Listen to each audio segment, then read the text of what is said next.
Mesdames et messieurs, bonjour et bienvenue dans ce flash d'information sur la première radio-télévision communautaire RTC. Pour démarrer cette édition, après plusieurs semaines d'accalmie et à quelques jours de la Korité, le collectif des concessionnaires du nettoiement du Sénégal annonce une éventuelle suspension de ses services de collecte et de mise en décharge des déchets solides urbains sur tout le territoire national du Sénégal à partir du mercredi 26 mars en raison de non-paiement de 10 mois d'arriérés par l'État du Sénégal. Pour plus de détails, suivons Boubacar Diallo, secrétaire adjoint du collectif, par téléphone par Insa Sagna. Des engagements ont été pris allant dans le sens du règlement définitif de nos factures de 2024 et ce au plus tard ce 31 mars 2025. Mais à ce jour, force est de constater que nous ne pensons pas que ces engagements puissent être respectés car nous sommes à une semaine de la date butoir et ça va coïncider avec la Korité. Et c'est dire que malgré toutes ces difficultés, nous on veut continuer à accompagner les autorités. Mais force est de constater qu'à l'impossible, nul n'est tenu. Et nous employons aussi des pères de famille qui, non seulement ils doivent percevoir leur dû pour pouvoir subvenir à leurs besoins, et avec la Korité qui vient, donc c'est encore beaucoup plus compliqué. Donc nous avons fait ce communiqué pour rappeler les autorités leur engagement et que effectivement, si ces engagements ne sont pas respectés, nous, le collectif, nous serons tout simplement dans l'obligation de garer nos camions. Et puis la journée mondiale de la tuberculose célébrée ce lundi 24 mars à Ziguinchor, 100 personnes sont atteintes de cette maladie en 2025 contre plus de 400 cas en 2024, marquant ainsi une nette diminution. Le thème de cette année, nous pouvons mettre fin à la tuberculose, souligne l'urgence d'intensifier les efforts pour éradiquer cette maladie. Les précisions de Mariama Sissé, point focal de la tuberculose à l'hôpital Silence de Ziguinchor, au micro de Jeannette Aïssatou Badji. La tuberculose, c'est une maladie qui est transmise très contagieuse aussi. Pour l'année 2025, on a enregistré 100 cas. Mais l'année passée, 2024, on a enregistré que 437 cas, qui est très nombreux. C'est pour cela qu'on considère nous comme forte charge. Il y a la promiscuité qui est là. Il y a les diabétiques aussi. Maintenant, on voit que toujours les diabétiques font la tuberculose, avec leur organisme qui est là, qui est faible. C'est pour cela que je demande aux jeunes qui ont la tuberculose de se traiter jusqu'à la guérison, pour que la tuberculose soit éradiquée au niveau de Ziguinchor. La tranche la plus touchée est la tranche 25-49 ans. Pour la population, nous avons les relais communautaires qui sont là. Ils font la sensibilisation, il faut les écouter. Quand quelqu'un qui pousse plus de 15 jours, il faut se rapprocher à la structure la plus proche. C'est ça le message. Les ICP sont là. Les Bagongons font partie de la lutte aussi. Il y a tout le monde, même les imams. On appelle tout le monde pour que la tuberculose soit éradiquée au niveau de Ziguinchor. Parlons à présent du transport. Le délai de gratuité des opérations d'immatriculation des deux roues est arrivé à son terme, prévu du 6 janvier au 13 mars. Cette initiative a confronté les conducteurs de moto Jakarta à de nombreuses difficultés pour être à jour. Et jusque-là, certains n'ont pas pu finaliser leur démarche pour diverses raisons. Birom Sall, président des conducteurs de moto Jakarta à Ndjoum, nous en dit plus au micro d'Aminata Ndiaye.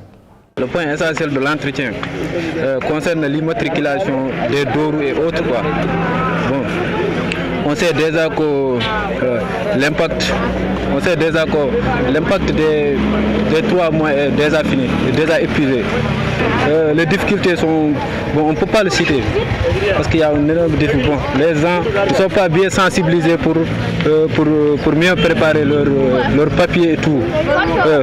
Si une fois que tu matricules ta moto, bon là, tu n'as pas un récit bon pour te présenter. Si une fois un homme de tenue t'attrape à l'occasion, là tu n'as pas de papier pour te présenter ou quoi. Ça, je demande à l'État de donner une prolongation pour mieux se préparer, quoi. À présent, nous partons à la découverte d'un ambulancier qui assure les évacuations d'urgence des malades et des blessés. Leurs conditions de travail sont parfois difficiles et délicates. Ils n'ont pas d'horaire fixe et font face à d'énormes risques. Notre correspondant Pape Kairé nous fait découvrir Sangoné Ning, chauffeur d'ambulance au poste de santé de Fissel. Suivons son reportage. Je me lève à n'importe quelle heure, tout peut arriver, c'est Dieu qui m'accompagne. Son nom c'est Sangoné Ning. Depuis près de 20 ans, il exerce ce métier d'ambulancier au poste de santé de Fissel. Un travail qui n'a pas d'horaire fixe. C'est un travail difficile. Parfois, je dors avec ma femme jusqu'à 1h, 2h, voire 3h du matin. Et mon téléphone sonne et je leur dis que c'est l'hôpital qui fait appel à moi à cette heure-ci. Son rôle principal, c'est le transport des malades. Mais parfois, pendant les évacuations, surtout la nuit, il est obligé de porter assistance aux patients. Si vous avez un malade accompagné d'une femme, le problème va se trouver à Tchadjaï. Tu es obligé d'aller chercher un lit et demander de l'aide auprès des accompagnants de malades pour l'acheminement à l'intérieur de l'hôpital, puisque la femme ne pourra rien faire. Il arrive, des fois, en cours de route, qu'il soit victime d'accident. Une fois, j'ai eu un accident. Une voiture en face de moi m'a projeté ses phares. Tout juste après s'être croisé, je suis tombé sur 3 ânes. J'ai évité les 2 et le 3e, je l'ai heurté et il est mort sur le coup. Le radiateur de l'ambulance a eu un problème et je ne pouvais pas continuer le chemin. C'est vous dire qu'il peut y arriver des difficultés majeures. Hormis ces risques, ils font face, quelquefois, à d'autres problèmes. Une fois, je devais transporter un malade et quand j'ai allumé la grande ambulance, elle a refusé de démarrer. Ceux qui étaient avec moi m'ont fait comprendre que le patient ne voulait pas partir. Je leur ai dit qu'il va partir. Je l'ai fait descendre et le mettre dans la petite ambulance. Quand je suis revenu, j'ai démarré la grande ambulance et ça a marché. Suite à ces conditions de travail très difficiles, ces ambulanciers souhaitent un accompagnement de l'État en ce qui concerne leur formation et leur intégration dans la fonction publique. Nous en sommes maintenant à notre reportage du jour Ramadan dans les rues de la capitale. Le mois de Ramadan met à l'épreuve les jeunes marchands ambulants qui, sous une chaleur accablante, luttent pour vendre leurs produits. Entre la rigueur du jeûne, la canicule et une conjoncture économique difficile, ces vendeurs à la sauvette font face à de multiples défis et ajustent leur stratégie pour survivre. Reportage Modou Diouf. Dans les rues de la capitale, une multitude de jeunes marchands ambulants déploient leurs modestes étals sous un soleil accablant en ce mois de Ramadan. Armés de leur petit matériel, ils se battent chaque jour pour vendre leurs produits. Mais cette période s'avère particulièrement éprouvante pour eux.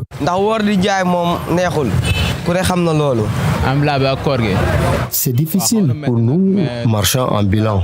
Il fait très chaud et nous marchons beaucoup. Ce n'est pas évident avec le Ramadan. Mais, alhamdoulilah, on essaie de s'adapter.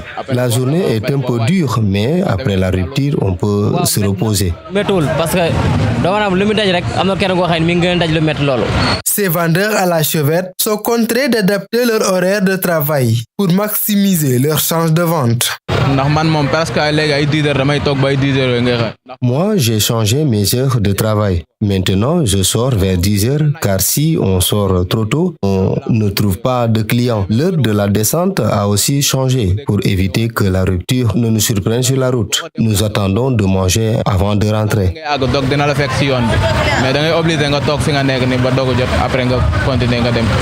Au-delà des défis liés aux jeunes, ils font face à une conjoncture économique qui pose sur leurs activités.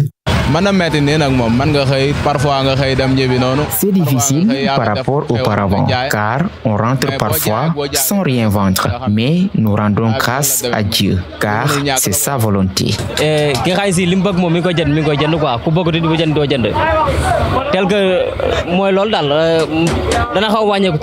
Entre la canicule, la baisse du pouvoir d'achat des clients et la diminution de leurs gains quotidiens, ces marchands ambulants s'ajoutent tant bien que mal aux réalités du moment, tout en attendant des jours meilleurs. Ils tentent de surmonter ce passage à vide avec résilience. Merci Modou Diouf pour ce reportage. Mesdames et messieurs, c'est cet élément de Modou Diouf qui met fin à cette édition sur la première radio-télévision communautaire RTC. Tout à l'heure, à midi, vous aurez le journal en pulaar avec Aminata Abdoulaye Wade. Et quant à moi, je vous donne rendez-vous quelques jours. Merci, au revoir.